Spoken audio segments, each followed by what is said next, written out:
Hi friends. आप सभी लोगों का फिर से एक बार टीआरटी पिरामिड क्लासेस में स्वागत है। हाय बोलो सभी को। आप सभी का फिर से एक बार टीआरटी पिरामिड क्लासेस में स्वागत है। आज का अपना टॉपिक है चेस्ट रेडियोग्राफी के बारे में।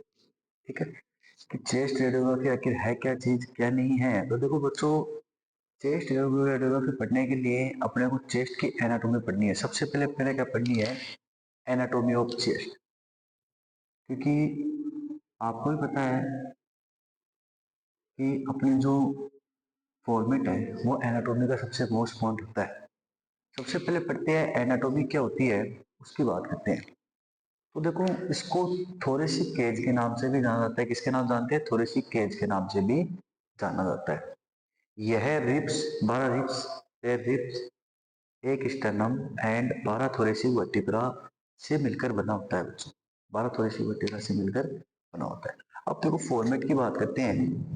पहले तो बात करते हैं 12 रिब्स कौन सी है। तो ये आपको दिखाई दे रही है 1 2 3 4 5 6 7 8 9 10। दो होती है फ्लोटिंग रिब्स, वो आपको दिखाता हूँ। ये जो आपके सामने, इसको छोड़कर ये सामने जो केविटी है, यही है थोरेसिक केविटी। कौन सी है? थोरेसिक केविटी या चेस्ट केविटी। इसमें देखो ये रिब्स दिखाई दे रही है 1 2 3 4 5 6 7 8 9 10। 10 तो मैंने आपको दिखाई थी, दो ये 11 और 12। 12 इस साइड में होती है, 12 इस साइड में होती है। और कैसी होती है? पैर के अंदर होती है बच्चों। कैसी होती है? पैर के अंदर। ये बीच में स्टर्नम प्रेजेंट होता है, जो मैंने आपको इसमें दिखाया था। ये स्टर्नम प्रेजेंट है। ठीक है। पीछे की तरफ होती है थोरेसिक वर्टिब्रा। क्या होती है? थोरेसिक वर्टिब्रा ऐसी होती है। थोरेसिक वर्टिब्रा सिंगल होती है, ये सिंगल है। ऐसी होती है 12। कितनी होती है? 12। संख्या में कितनी होती है? नंबर में कितनी होती है? 12। तो इसमें मैंने क्या लिखा है? 12 थोरेसिक वर्टिब्रा, एक स्टर्नम जो बीच में प्रेजेंट होता है, एक स्टर्नम। ठीक है। और 12 पेयर में, रिब्स पेयर में मिलकर बनी होती है। ये तो होती है इसकी, इसके अंदर कौन सी बोन मिलकर बनी होती है। उसके बाद में देखो बात करते हैं बोनी फ्रेमवर्क। बोनी फ्रेमवर्क क्या है, ये देखना ध्यान से। जमरे तो यहाँ पे देखो।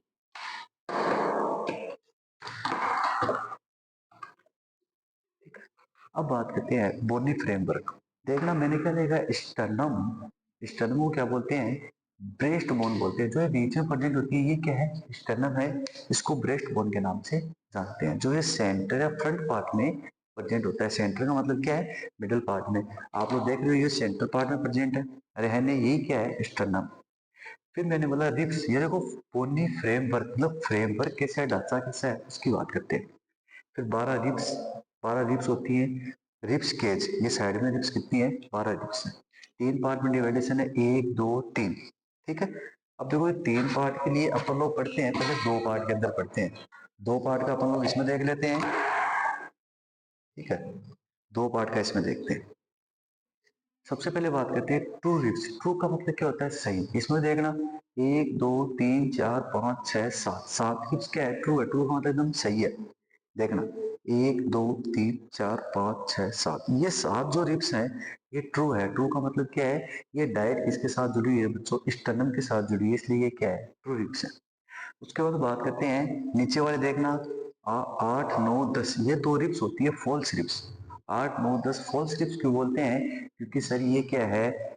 इनडायरेक्ट स्टर्नम के साथ जुड़ती है। देखो डायरेक्ट नहीं जुड़ रही है। देखो ये डायरेक्ट अटैच नहीं हो रही है, इनडायरेक्ट हो रही है। 7 के साथ में 8 जुड़ी है, 9 जुड़ी है, फिर उसके बाद 10 भी जुड़ी हुई है। फिर देखो बात करते हैं नेक्स्ट। नंबर 2 है 11 और 12 फ्लोटिंग रिब्स। देखना आगे ये क्या कर रही है? फ्लोट कर रही है, तैर रही है। ये यहाँ पे क्या होती है? फ्लोटिंग रिब्स कहलाती है। क्या कहलाती है बच्चों? फ्लोटिंग रिब्स कहलाती है। उसके बाद थोरेसिक वर्टिब्रा है बैक साइड में। देखो बैक साइड T1 से T12 बैक साइड प्रेजेंट होती है। T1 से T12, 1 2 3 4 5 6 7 8 9 10 11 12, ये हो गई 12 रिब्स प्रेजेंट होती है। सॉरी, वर्टिब्रा प्रेजेंट होती है। ऐसी इनकी शेप होती है सिंगल सिंगल की, ऐसी 12 रिब्स प्रेजेंट होती है।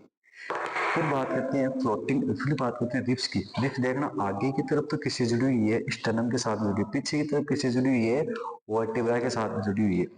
मतलब क्या है? इस वर्टिब्रा के साथ में थोड़ी सी वर्टिब्रा के साथ में थोड़ी सी वर्टिब्रा होती है 1 से लेकर 12। 12 में नंबर 1 की बात करें, नंबर 1 पे क्या जुड़ेगी, शीर। तो आपने R1 है, R1 का मतलब क्या है, जो आपकी रिप्स है, रिप्स 1 से लेकर 7 तक जुड़ी हुई है, और डायरेक्ट पीछे किसे जुड़ी हुई है, 12 रिप्स होती है पैर के अंदर, दोनों साइड से जुड़ी होती हैं। एक ही साइड से जुड़ती है, एक ही साइड जुड़ती है, 12 24 रिप्स पीछे से जुड़ती है, किसके साथ जुड़ती है बच्चों, वर्टिब्रा के साथ में जुड़ती है। वो कौन सी है, थोरेसिक वर्टिब्रा है। ठीक है, उसके बाद देखो मैंने क्या लिखा है, इंटरकोस्टल मसल्स प्रेजेंट होता है। मसल्स कौन से प्रेजेंट होते हैं उनकी बात करते हैं। अब आप बोलोगे सर इंटरकोस्टल मसल्स क्या होता है, तो देखना, intercostal muscles between ribs breathing, इन दोनों रिब्स के बीच के अंदर मसल्स प्रेजेंट होते हैं, उसको बोलते हैं इंटरकोस्टल मसल्स।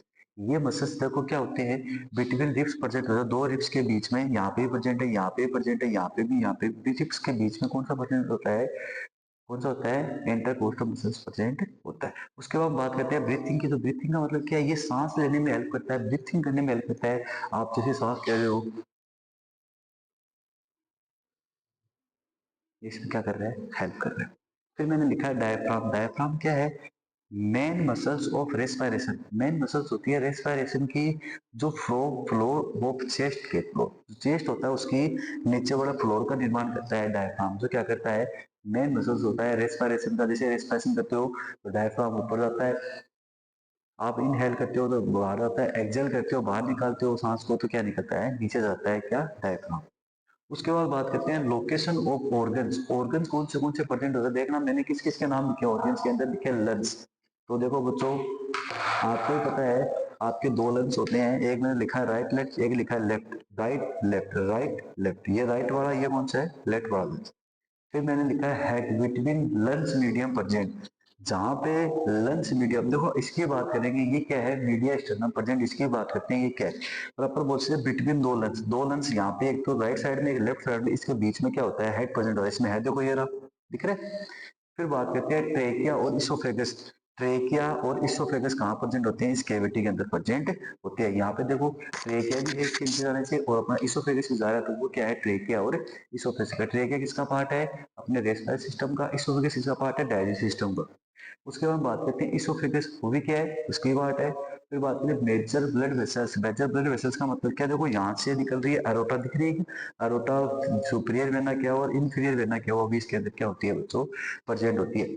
उसके बाद देखो बात करते हैं केविटी। अब देखो मीडिया स्टर्नम, इसके अंदर आया क्या है, प्लूरल केविटी। प्लूरल केविटी का क्या लिखा है, अराउंड लंग्स, जो लंग्स होता है उसके अराउंड प्रेजेंट होता है। अब जैसे मान लो ये लंग्स है, इसके अराउंड चारों तरफ एक केविटी प्रेजेंट होती है, ये केविटी क्या कहलाती है, pleural, around the lungs pleural cavity कहलाती है।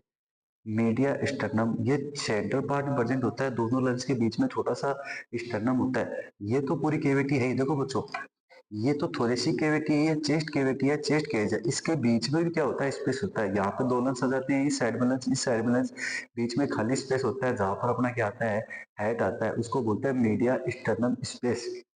कौन सा बोलते हैं, मीडिया स्टर्नम सेंटर स्पेस, दोनों के बीच में सेंटर पार्ट में प्रेजेंट होता है, जहां पर क्या आता है, अपना हेड आता है, ट्रेकिया आता है, इसोफेगस थोड़ी सी क्या आती है उसकी, इसोफेगस ट्रेकिया प्रेजेंट होता है, यहाँ पे बीच में मीडिया स्टर्नम के बीच में थोड़ी सी स्पेस प्रेजेंट होता है। ठीक है, फिर उसके बाद देखो बात करते हैं, अब देखो बच्चों, ये तो हो गई अपनी एनाटॉमी की बात, ये जो मैंने बात बताई है वही आपको एनाटॉमी में लिखनी है। ठीक है, अब अपन लोग बात करते हैं, सर इसके अंदर क्या क्या पढ़ना पड़ेगा, कौन से व्यू पढ़ने पड़ेंगे, उन व्यू के बारे में बात करते हैं, कौन से व्यू आप लोग पढ़ोगे। तो देखो व्यू की बात करते हैं, अपन लोग कौन से व्यू के बारे में पढ़ेंगे, बेसिक जो बेसिक का नाम आया, सॉरी, अपन लोग बात करते हैं पोजीशन के अंदर, आप लोग पॉसिबल व्यू कौन से है उनकी बात करते हैं। देखना, सबसे पहले बात करते हैं पॉसिबल व्यू, मतलब कौन से व्यू पॉसिबल है बच्चों इसके अंदर। तो नंबर 1 बात करते हैं chest AP. Chest AP, AP का मतलब क्या है, सामने खड़ा हूं, एंटीरियर साइड है, बैक साइड पीछे की तरफ है, एक्सरे भी सामने से आ रही है, एंटीरियर पीछे से आ रही है, तो वो क्या हो गया, anterior to posterior AP. Number second बात करते हैं चेस्ट की, चेस्ट पीए। ये मतलब क्या है, आपके सामने ऐसे खड़ा हूँ, पीछे से एक्सरे भी आ रही है, पीछे के पार्ट में पड़ रही है, सामने से निकल रही है, वो क्या है, चेस्ट पी। नंबर थर्ड बात करते हैं चेस्ट लेटरल, ये क्या है, ये एपी ये पीए, ऐसे खड़ा हूँ, इस साइड से आ रही है एक्सरे बीम, इस साइड जा रही है, और ऐसे खड़ा हूँ, इस साइड से जा रही है एक्सरे बीम, इस साइड निकल रही है। ये क्या है? चेस्ट लेटरल व्यू है। Chest lateral.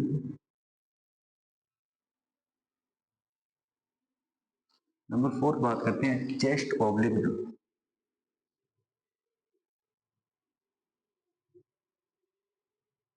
इसमें क्या होता है? ये लेटरल पोजीशन, ऐसे लेटरल पोजीशन होती है बच्चों। अगर आपने ऐसे कर लिया एंटीरियर ओब्लिक 45 डिग्री है, तो ये कैसी है मान लो, और मेरा कितना डिग्री एंगुलेशन बन रहा है? 45 डिग्री का एंगुलेशन बन रहा है। इसको क्या बोलते हैं? चेस्ट ओब्लिक व्यू बोलते हैं। फिर नंबर 5 बात करते हैं चेस्ट लोडोटिक व्यू। लोडोटिक, इसकी आपको एक इमेज दिखाई दे रही है। इसमें क्या है? पेशेंट है, चेयर के ऊपर बैठा होता है या ऐसे सामने खड़ा है और पीछे की तरफ झुकता है ऐसे। ठीक है, आपको इमेज दिखा देता हूं मैं। ऐसे पीछे की तरफ झुकता है, दोनों इमेज देख लेना मिले तो। ठीक है, ये क्या होता है? चेस्ट लोटोटिल व्यू होता है। उसके बाद बात करते हैं, ये हो गया अपने 5। अगर और भी कॉमन मोस्ट होंगे तो अपन लोग उसकी बात कर लेंगे, कौन से भी अपना को करना है। देखो बच्चों, चेस्ट की रेडियोग्राफी है, मोस्टली अपन लोग बात करें, पीए भी मोस्टली किया जाता है, लेटरल भी मोस्टली किया जाता है, क्योंकि आपको पता है बहुत सी, जैसे मान लो चेस्ट के अंदर कौन सी दिक्कत होने लग जाती है। टीबी है किसी पेशेंट को, उसके लिए की जाती है। निमोनिया है किसी पेशेंट को, उसके लिए की जाती है। न्यूमोथोरेक्स का मतलब क्या है? उसको खांसी आ रही है लगातार लगातार, उसको टीबी की प्रॉब्लम है, कफ आ रहा है बात, तो उस टाइम पे अपन लोग क्या करते हैं? ये एक्सरे करते हैं। अब बच्चों, अपन लोग जो नेक्स्ट क्लास आएगी उसके अंदर अपन लोग व्यू के बारे में पढ़ेंगे, कौन सा व्यू है, कैसे कैसे अपन लोग करते हैं।